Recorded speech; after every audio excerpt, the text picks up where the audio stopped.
I recall the day I first met Daniel. He was standing in the rain, wet to his skin, yet wearing a grin like the storm was a friend of his. I was dashing home, struggling with my umbrella, when he stepped over to assist me and said, "Let me help." And in that moment, the beginning of a love so powerful, so overwhelming, that I never imagined it would ever be taken from me.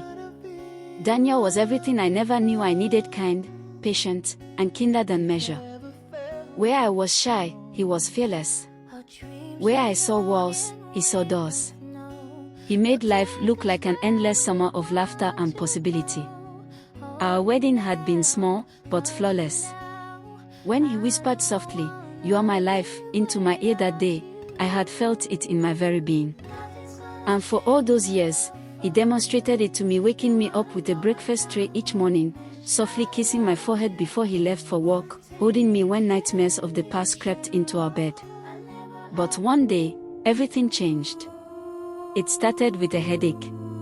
A dull, persistent ache that would not go away. The dizziness, the forgetfulness came next. "It's nothing," Daniel told me, brushing aside my concerns with his usual smile. But I saw the fear in his eyes when he couldn't remember how to get home.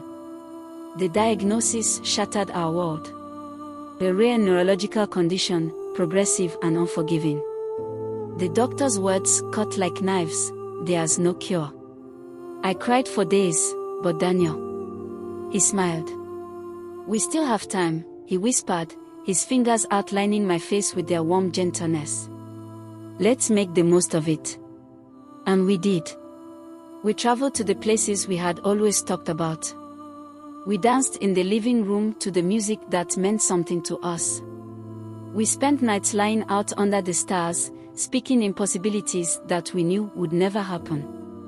But the illness was cruel. It took away his memories, his strength, his capacity to utter my name. The man who had once swept me over a flooded street could not even pick up a spoon. The man who had been my home did not know me anymore. One night, sitting beside him, reading the book we cherished together, aloud, he surprised me by taking my hand. His was a feeble hold, but his eyes, for the first time in months, sparkled. He opened his lips, and in a trembling voice, he whispered, "You are my life." Tears ran down my face as I planted kisses on his frail hands, holding on to that moment like it would last forever. The next morning, he was no longer there. They told me time would heal, that sorrow would pass. But they lied. I don't want to forget. I don't want to stop hurting because the pain reminds me that it was real. That he was real. Daniel was my husband, my love, my life. And even in death, he still is.